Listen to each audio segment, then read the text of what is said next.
Hello everyone, welcome back to another episode of me just doing some sound design while I yap about something I care about. And we're just gonna hop right into today's jam. So let's start booting up the Edison to record the output of our sound design jam. And today's method of sound design is coming from this guy named No Clue. He commented on the previous video. Shout out No Clue. I'll put him up on screen right now. Despite his name, he's actually not that clueless. Oftentimes, I see that he has a very good understanding of the world, despite his rather deceiving name.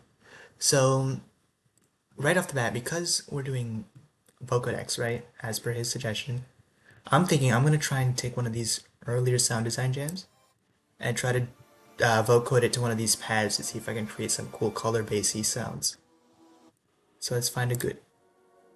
Ooh, shout out me for creating this. But yeah, so we're gonna start off. We're gonna put you. Actually, let's make you unique. I don't wanna.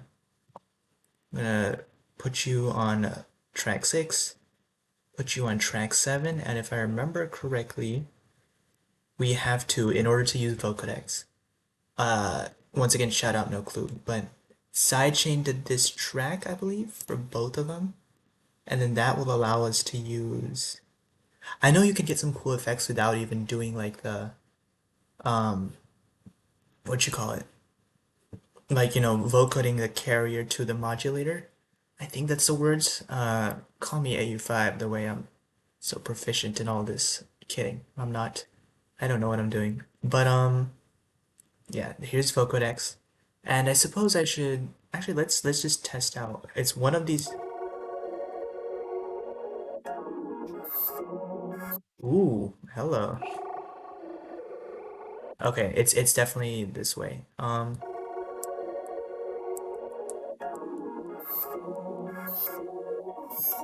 Ooh,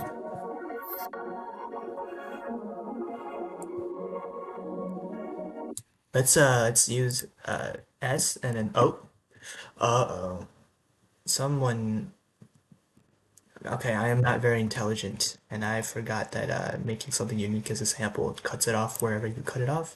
So okay, we're gonna put this on track 6. Gonna make this whole thing unique as sample, put it on track 6, and then we'll start again. Okay. And what if, see, I could like already see some cool pads being made out of this, but for now, I'm just gonna scroll through this sample, see what we get. So let's go to the next bit.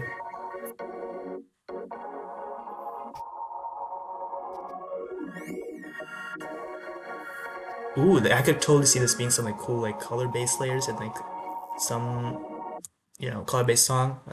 Rushdown called they they want their sounds back, I guess. Oh, hello.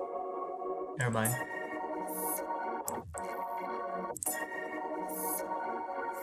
I'm noticing that whenever we have this high end in the no original sample, it struggles a bit. But anyway,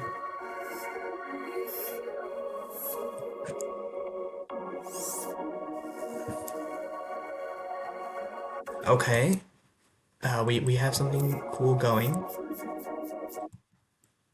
And okay, let's that seems like it's anyways, I'm gonna start talking about today's topic. And that is I'm just gonna be responding to comments that you guys have left on my video. All right. So starting off, and ooh,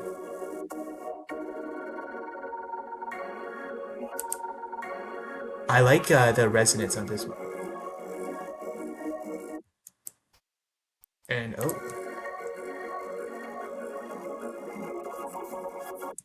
I do think this last bit was the most promising as far as sounds go. So maybe we'll try switching up the. Ooh, hello. Um, okay, I need to rewind, and I need to start, actually responding to comments. The first one came from yesterday's video, right? Where I was talking about how the loving hate is forced and how I find it weird that like the term weird has such a negative connotation, right? And that, just being weird isn't necessarily a bad thing, and yet, society, we live in one, by the way. Society loves to dogpile on people that don't quite fit the norm, right? And I found this really cool comment from this guy named Sailor. Shout out Sailor. I'll read it out to you guys. I think that jokes often operate, at least in part, by creating a sense of community. The unfortunate thing is that one of the easiest ways to do that is by making someone as an outsider, or marking someone as an outsider. By doing so, you make most of the onlookers feel that they are insiders. Anyways, I think that's what's happening here. I also wonder if this mechanic is in large part responsible for us not having world peace. Would we be so separated if we didn't find community in doing so? More maybe, maybe not. I don't know. It's interesting to think about. Fantastic comment. Shout out Sailor. But anyways, back to I guess my response, if you will, right? And I think this makes a ton of sense. In that, hang on, I should probably you guys probably can't hear me over this, but we, back when we were hunting with our sticks and stones, I still remember those days back in the day. Um, I don't know what I'm saying, but we're, we've evolved to operate in an us versus them mentality, right? It's either I survive or they survive, We're sort of, we're still kind of apes like that. And I don't think we've fully evolved past that, because that's just kind of wired in the way we are.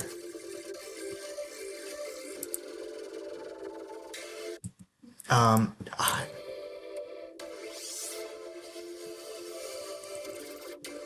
Sorry, whenever it's hard for me to talk while I'm like trying to.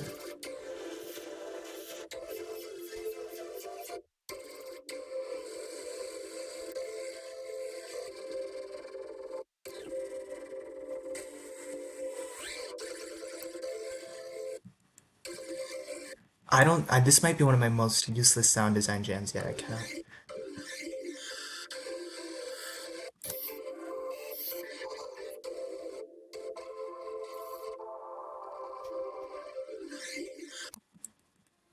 Let's go pad 15. Listen, pad 15 doesn't let me down.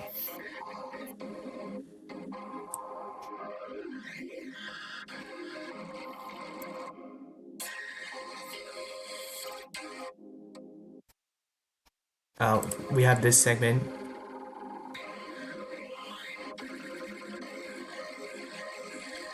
I might have to replace the thing on track 6. But anyways, God, I keep getting sidetracked. Um, where where we're like wired to be very tribal, right? And us versus them. That's literally the whole reason we draw borders on a map, right? And we separate ourselves in different countries and cultures. When in reality we're all just humans, right? So I believe he's totally right in that there is a sense of, oh shoot, that's not what I meant to do. And that we do create a sense of community in creating like a group of people that we deem as other, right? And I suppose that is exactly what's happening here. It's like, oh, I'm normal. I'm not them. That's what's happening in gloving, right? I know that's like exactly what he meant, but I found the next part of this comment interesting, right? It's like, oh, I wonder if this mechanic is why we don't necessarily have world peace, right? And okay, and I think there's like a very historical angle you can take here, right? Like for example, I know like in like China in like the 1930s, right? They were fighting between the Kuomintang, the communists, I believe. Uh, Fact check me in the comments if I'm being stupid right now. I'm not the most intelligent. But the point is they're fighting over who gets to control the government and what ideology China should take, right? And it kind of is responsible for the split between Taiwan and China and all the international tensions. But what I find interesting is that in World War II, if you know your lore, Japan actually attacked. China, right? And once they had a common enemy, right?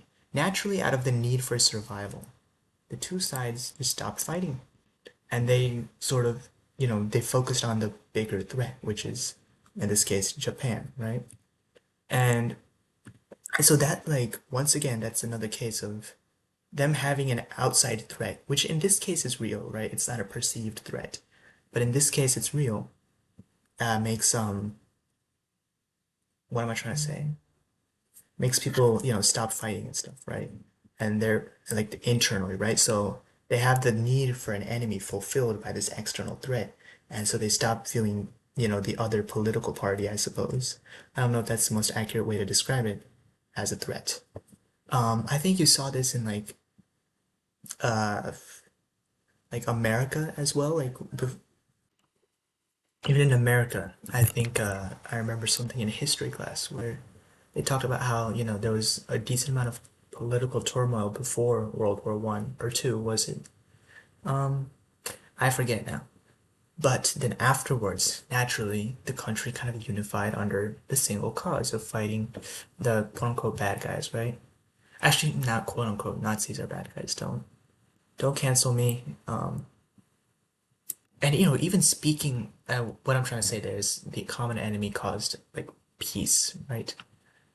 And that's kind of also the reason I feel, ideologies like, you know, uh, the Nazi ones, right? That's kind of the reason that they're so effective. Actually, hang on, what if we start destroying the pads that were like, vocoding too?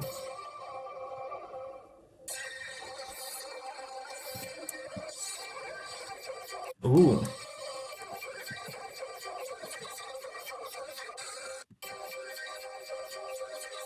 ooh.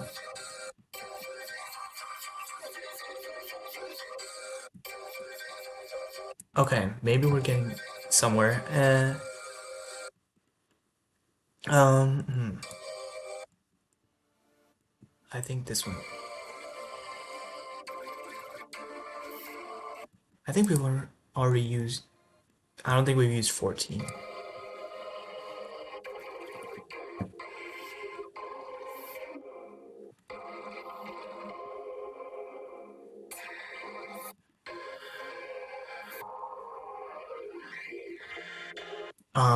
What was I trying to say? Oh my, I'm like completely out of it. But that's kind of the reason why, ideologies like the Nazi one, I believe, take hold, right? Because it creates this us versus them mentality where it's like, there's a group of us, the good guys, and them, and I'm not part of them because I'm good, right? And so by creating that like common scapegoat, if you will, you're able to unite one group of people under a certain banner and get the benefits of that unification, right? And you even see like bits and pieces of this today, like not in a political sense, but like, when old people are like, "Oh, back in my day, I used to do this," with like an air of superiority, as in like, "Oh, we're better because of this," right? And like in some cases, maybe they're justified. Like I know I'm gonna tell my kids like, "Oh, back in my day, I had to do my assignments without AI," you know? When in reality, the assignments have probably adjusted to AI, right? In the same way, the assignments in math today are adjusted to the invention of the calculator, so they're not, you know, still easy. With you get what I'm trying to say, right? That us versus them mentality. It's still that, oh, it's not us. It's like, at least I'm not so and so, or like, oh, Gen Alpha is so cooked. And maybe there's an underlying thing where it's like there are genuine problems with the culture of Gen Alpha. However, I don't know. Maybe I'm thinking too deeply into this. Even religions, I feel, or like nationalities today have this as like, the common joke, right? Where like the Balkans never really get along. The Balkans, I believe, the stuff by the Adriatic Sea, that group of countries, like north of Greece, east of Italy. And I feel politicians can also always a lot of times exploit this to make you focus on problems that might not actually be problems, but or whereas making you not too keen or not keen, um, not like aware, I suppose, or like not you making not care about the actual problems, right? Um, Same religion also I feel like does this at like where well okay not religion inherently but like the culture that sometimes surrounds religion. It's like oh at least we're not them or like we're not. Although I suppose there is an inherent sense. Well, can of worms for another day. Um, no hate to religion. Some of the best people I know are like some version of Catholic or Muslim or yeah. I don't. No hate to religion. And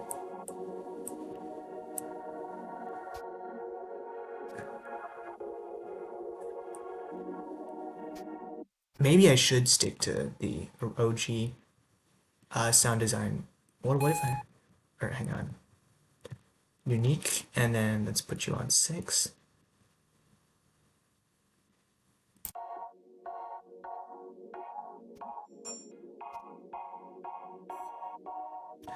Ooh, I could totally see these being like layers and like color-based stabs. Yeah, this is, TS is gonna do numbers. I cannot lie. Sorry for the incoherence of today's rambling, but I feel like these sounds are just so distracting today. I don't know what it is.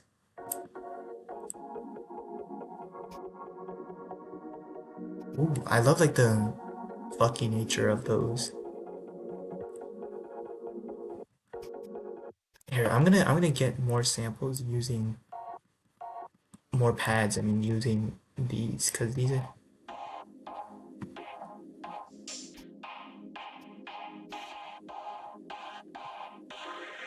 There we go. And I suppose I can keep responding to comments a little, right? I've kind of yeah. It sort of just creates this sense of superiority that I'm not them, and that those other people that are not you, they're the outsiders in this metaphor that Sailor is using. It's long-winded way of trying to express that. Another big comment I saw was on my R mashups doomed. Shout out you guys for engaging, but Streak said something that like resonated with me, right? In that, I remember talking about how like it's difficult to get mashups out there purely because it's like it's tied to the popularity of the song that at hand, right? Or as Streak mentioned very helpfully, the artist putting the songs together, such as in the case of Idol's Virtual Riot, right? And I mean, it really is true that like the meta has completely shifted from just YouTube and people just discovering you for the music to people discovering you for your content, your personality, right? And therefore the meta has very much changed to TikTok and Instagram. Short form content, right? Ooh, I love the crunchiness of that one. I can't lie. I know that Pad 11 never lets me down.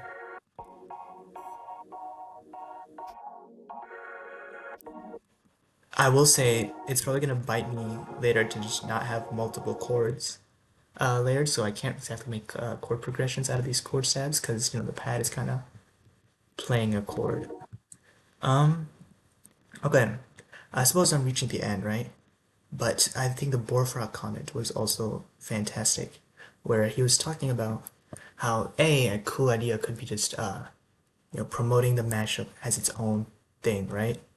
Where instead of sort of relying on here, what if we start with vocoding to each other? I'm surely this will go well. Wait, actually no, not track 5 consolidated.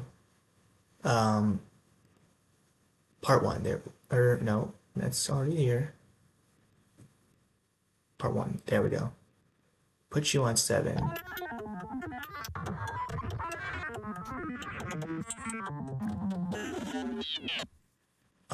Let's see if we can get something. Yeah, let's do part 2 actually. Let's do part 1 because part 1 was the one with very little.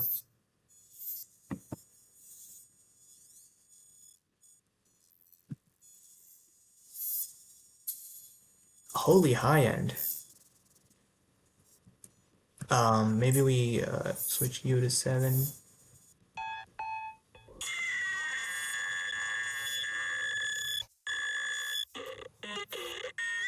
Ooh, hello. Now I think we're getting somewhere.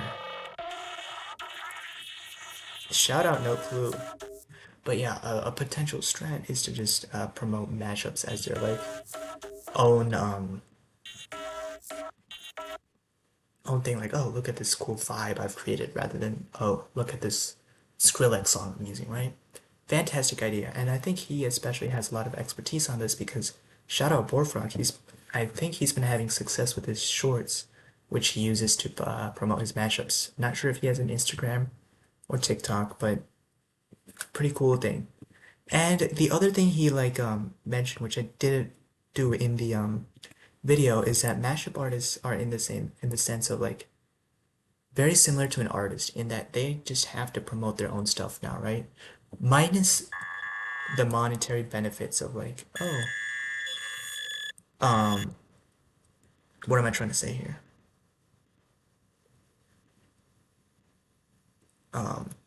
Gee, I'm like completely out of it right now.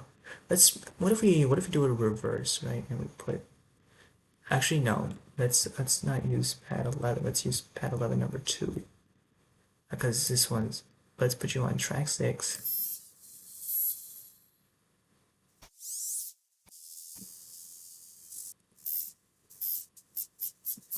And then maybe what if we just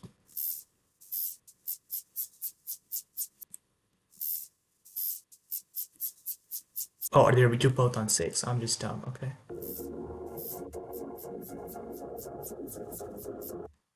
And then what if I just swap the carrier and there we go. Sorry, I didn't exactly use Vocodex to its full capabilities because I know they have a ton of effects on here that I haven't even touched, but kind of a long yap session actually today. I should probably start cutting it short. But what was I saying? Yeah, because A, you can't make money off of mashups, right? Um, the artists own the rights to the original songs, so you can't exactly do much with that. And B, that sort of is like, oh, well, there's no money in it, less people are gonna make it, especially since there's like actual work involved in like making the mashup and making the visual per se. And then a lot of times people just don't see it, so they don't get that encouragement to keep doing the art form, and therefore, it's just not a thing people do. Um,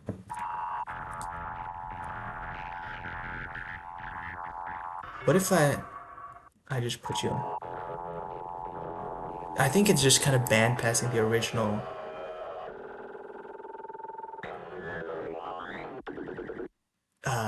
sample, so I don't think it's that effective. But yeah, it's just kind of another fantastic comment, Borfrog. Thank you so much. Thank you all for actually engaging with my videos. It seems YouTube is kind of pushing me in the algorithm a little bit. And yeah, this has been today's Sound Design Jam. Let me know what you think of everything. Let me know if you guys want like a sample pack of all the stuff since I'm doing this daily. And yeah, I'll start getting on cutting this down into, the consolidated tracks. And I'll see you guys later. Goodbye.